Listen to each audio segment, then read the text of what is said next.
Halo teman-teman, kita jumpa lagi. Ini saya ngangkat satu video ya. Itu karena saya emosi bener, emosi berat saya dengar profesor-profesor Malaysia ini menganggap bahasa Indonesia ini sebagai bahasa Melayu. Gedak saya, terus terang aja. Katanya Malaysia itu universitasnya bagus-bagus, universitasnya hebat. Kenapa kok profesornya kok goblok-goblok kayak begitu? Apa gitu? Bahasa Indonesia ya bahasa Indonesia. Bahasa Melayu ya bahasa Melayu. Kalau bahasa Indonesia berakar dari bahasa Melayu, iya. Bahasa Melayu Riau, bahasa Melayu kami sendiri. Yang sekarang sudah tumbuh menjadi bahasa Indonesia. Bahasa yang diakui dunia. Bahasa yang terdaftar di UNESCO. Jengkel saya. Oke, bahasa Melayu sama bahasa Indonesia sudah jelas-jelas beda. Bahasa Melayu Malaysia ya, sudah jelas-jelas beda. Ejaan pun berbeda. Bahasa Indonesia, satu huruf mewakili satu bunyi. A, B, C, D, E, F, G. Bahasa Melayu Malaysia, E, B, C, D, E, F, G. Ejaan apa itu? Kita bahkan di Riau pun orang mengeja huruf A, B, C, D, E, F, G. Ejaan apa? E, B, C, D. Oke, coba kita tonton ya.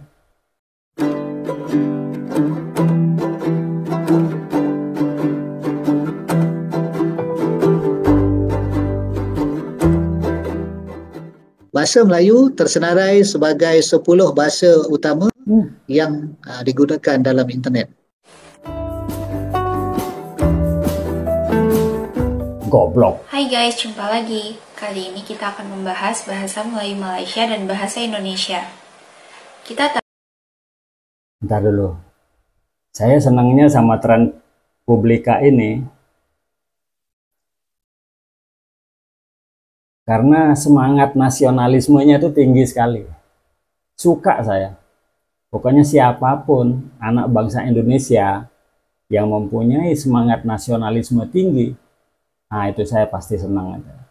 Oke, lanjut. Tahu bahasa Indonesia telah menjadi bahasa dunia karena sudah masuk UNESCO. Tapi kita harus tetap mempelajari pola pikir kaum Melayu Malaysia. Sebab pola pikir yang penuh halusinasi tidaklah bisa berubah dalam sekejap. Mungkin kaum Melayu Malaysia sekarang pening sekali Gendak saya lihat orang ini. karena selama ini mereka selalu menganggap bahasa Indonesia sebagai bahasa Melayu. Dalam merancang pengembangan bahasa pun, mereka selalu mengklaim bahasa Indonesia. Dalam video berikut, kita menjadi lebih tahu apa yang dipikirkan kaum Melayu Malaysia selama ini. Yuk kita simak ya. Judul yang saya akan bentangkan pada petang ini iaitu bahasa utama dunia ataupun bahasa yang hilang di dunia. Baik, sekarang kita lihat pula kepada bilangan penutur bahasa ini. Dalam ensiklopedia sama juga dikatakan bahawa 5 yang utama, 5 bahasa utama dunia yang utama. Ya. Bahasa yang lainnya disebut bahasa negara, ya. Spanyol, bahasa yang dipergunakan di negara Spanyol. Kalau ada bahasa Spanyol di negara-negara lain, itu karena negara itu memang menggunakan bahasa Spanyol. Umpamanya sih di negara-negara jajahan Spanyol, Filipina, beberapa negara Afrika, atau di Amerika Latin. Itu banyak negara yang menggunakan bahasa Spanyol. Tapi bahasa aslinya bahasa Spanyol ini ya dari negara Spanyol. Kemudian bahasa Hindi. Bahasa Hindi ini kata lainnya bahasa India. Ada negara India. Bahasa Cina juga berasal dari negara Cina. Bahasa Inggris berasal dari negara Inggris. Ini bahasa Melayu ini di mana ada negara Melayu coba? Itu bahasa rumpun, bahasa akar. Kalau bahasa Spanyol ini bahasa akarnya Latin. Kenapa dia nggak sebut bahasa Latin coba? Kemudian bahasa Inggris itu bahasa akarnya Jermanik Barat. Kenapa dia pakai bahasa Melayu itu loh? Kenapa nggak bahasa Malaysia? Bahasa Melayu itu bahasa daerah kalau di sini. Coba kita teruskan. Satu ialah bahasa Inggris, kedua ialah bahasa Cina, khususnya Mandarin, tiga ialah bahasa Hindi, empat bahasa Spanyol, dan kelima ialah bahasa Melayu. Jadi jumlah penutur bahasa Melayu ini dianggarkan sekitar 280 hingga 300 juta orang. Jadi begitu besarnya lah jumlah penutur bahasa Melayu. Penutur bahasa Melayu 280 sampai 300 juta orang. Itu hitungan dari mana? Bahasa Melayu dituturkan 300 juta manusia. Yang 280 juta itu bahasa Indonesia, bukan bahasa Melayu. Kamu paling cuma 16 juta orang yang berbahasa Melayu Malaysia. Heran saya, kok senang sekali dia mengklaim-klaim itu. Lanjut. Melayu. Yang menariknya tuan-tuan dan puan, begitu besar. Bahasa Melayu ini mendahului bahasa-bahasa penting dunia yang lain. Kalau kita lihat dalam statistik ini, bahasa Melayu mendahului bahasa Perancis, mendahului bahasa Jepun, bahasa Jerman, Korea dan lain-lain. Yang bahasa-bahasa itu semuanya biasa dengan kita semua. Jadi dari segi penutur bahasa, jelas menunjukkan bahawa bahasa Melayu ini satu bahasa yang besar dan besar jumlah penuturnya, berada di tempat keempat ataupun tempat kelima dalam senarai penutur-penutur bahasa utama dunia. Terusnya, daripada jumlah 20 bahasa itu tadi, hanya 8 bahasa yang diterima sebagai bahasa rasmi ataupun salah satu bahasa rasmi ataupun sebagai bahasa kebangsaan. Jadi bahasa rasmi tadi ialah bahasa yang digunakan dalam pentadbiran kerajaan. Bahasa kebangsaan ialah bahasa yang digunakan dalam pertuturan dan perhubungan seharian masyarakat ataupun rakyat di sesebuah negara. Jadi kalau kita lihat dalam data ini yang saya paparkan ini, penyebaran bahasa itu merentas sempadan ataupun tempat asal bahasa. Itu yang dikatakan bahasa utama dunia. Masih lagi pertama ialah bahasa Inggeris. Tetapi yang menariknya yang kedua ialah bahasa Melayu. Yang kedua bahasa Melayu. Aduh, emosi saya. Bahasa Inggris, negaranya disebut Inggris. Negara Inggris. Bahasa Perancis, negara Perancis. Bahasa Spanyol, negara Spanyol. Bahasa Arab, negara Arab. Bahasa Rusia, negara Rusia. Portugis, negara Portugis. Cina, negara Cina. Bahasa Melayu ini, negara Melayu itu di mana itu, Profesor? Aduh, emosi saya. Lanjut. Barulah bahasa Perancis, bahasa Spanyol, bahasa Arab, bahasa Rusia, bahasa Portugis dan juga bahasa Cina ataupun Mandarin. Daripada 8 bahasa ini, hanya bahasa Melayu yang menjadi bahasa rasmi ataupun salah satu bahasa rasmi di rantau ini. Kalau di Malaysia, bahasa Melayu ini ialah bahasa rasmi di Malaysia.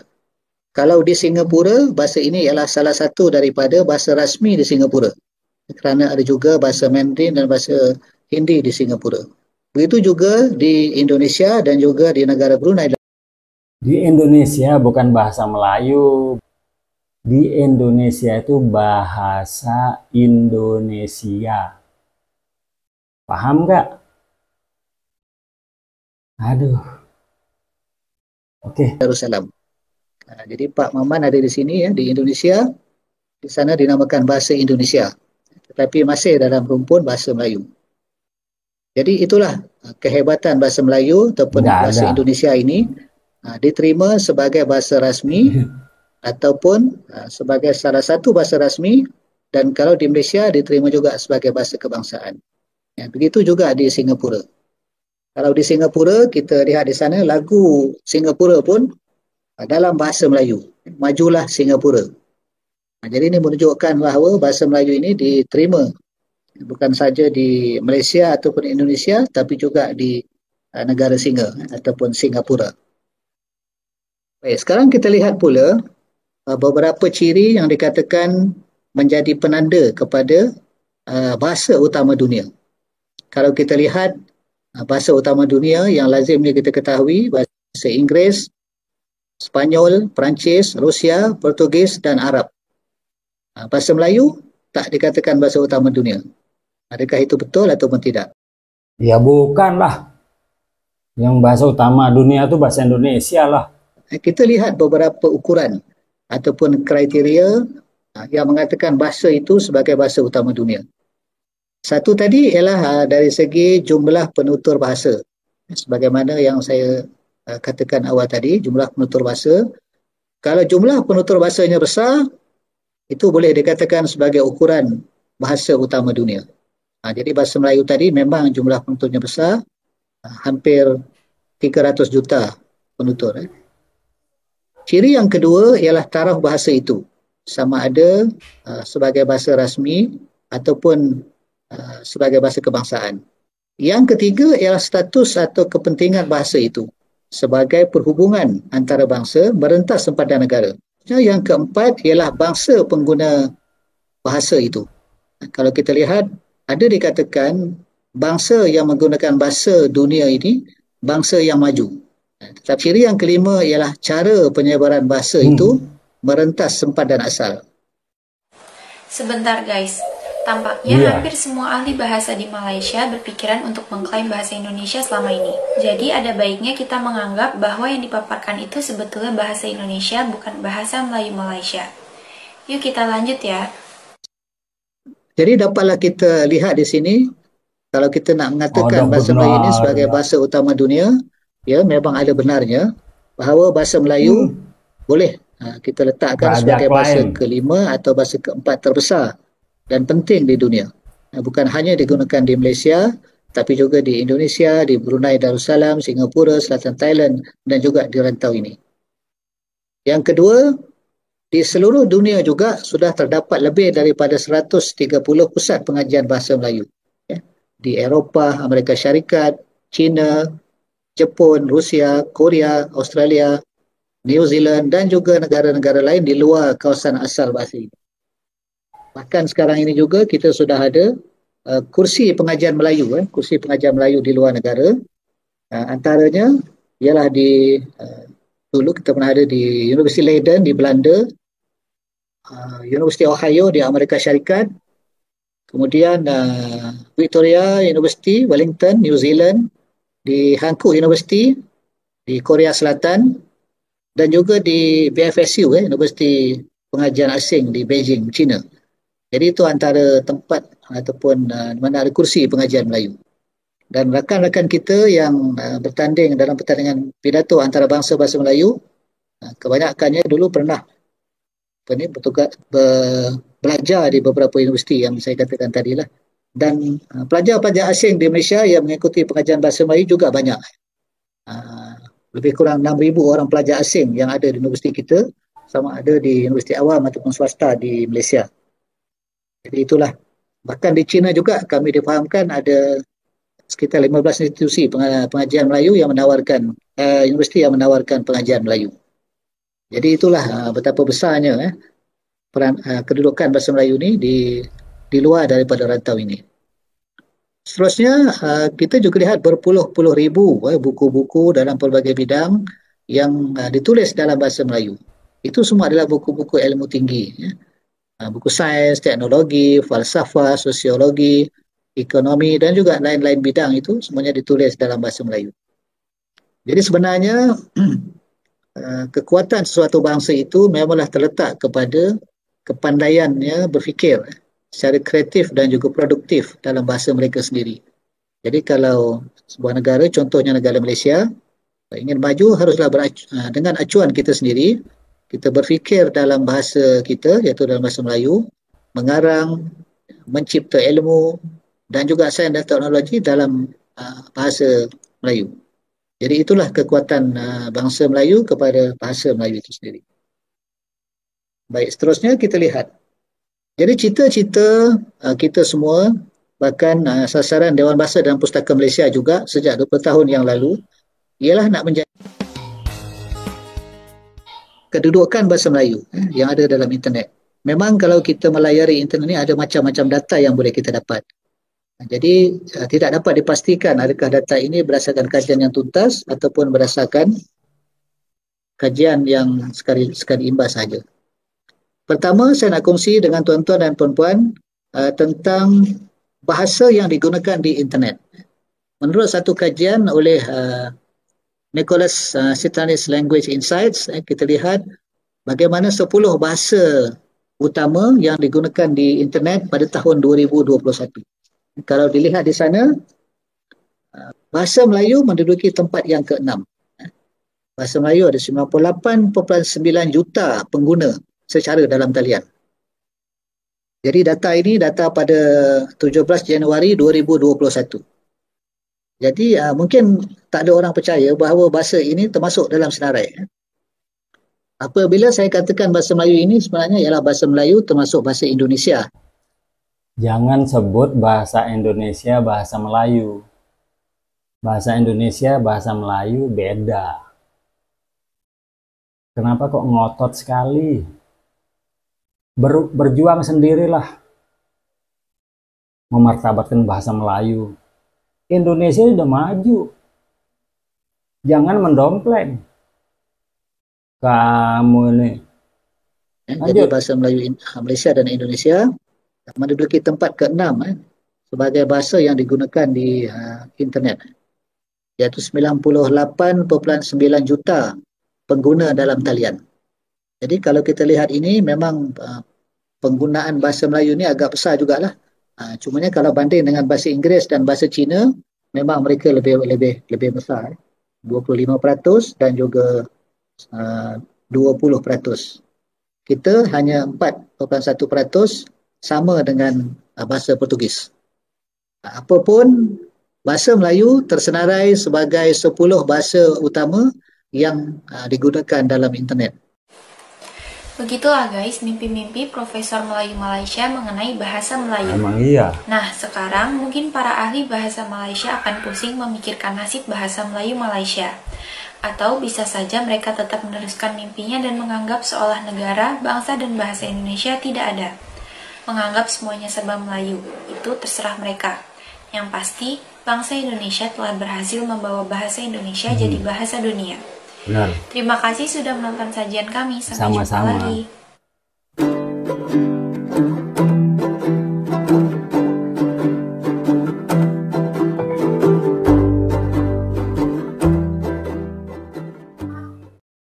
Jadi demikian teman-teman ya. Memang profesor-profesor Malaysia ini nggak punya malu kok. Bagaimana bisa universitasnya disebut universitas bagus? Kalau profesor-profesornya tolol-tolol kayak begitu. Bahasa Indonesia tetap bahasa Indonesia. Bahasa Melayu tetap bahasa Melayu. Dan bahkan bahasa Melayu Malaysia dengan bahasa Melayu Riau juga beda. Kalau bahasa Melayu Riau itu asli, akar daripada bahasa Indonesia. Bahasa Melayu Malaysia apa? Jumlah penuturnya juga cuma 16 juta paling banyak, sudah itu hebat sudah. Aduh, kenapa saya kok setiap nonton Profesor Malaysia ini kok selalu emosi saya? Coba bayangkan berapa biaya yang dikeluarkan negara kita untuk menduniakan bahasa Indonesia. Di mana-mana dibuat program BIPA, bahasa Indonesia untuk penutur asing. Di 54 negara ada program BIPA ini. Dan di universitas-universitas dunia juga banyak yang membuka program bahasa Indonesia. Lalu mereka sebut sebagai bahasa Melayu. Punya malu nggak? Pinter nggak? Kalau kita menyambung video yang kemarin tentang IQ gorila, yang mana nih yang lebih IQ gorila? Malaysia apa Indonesia? Komentar di bawah.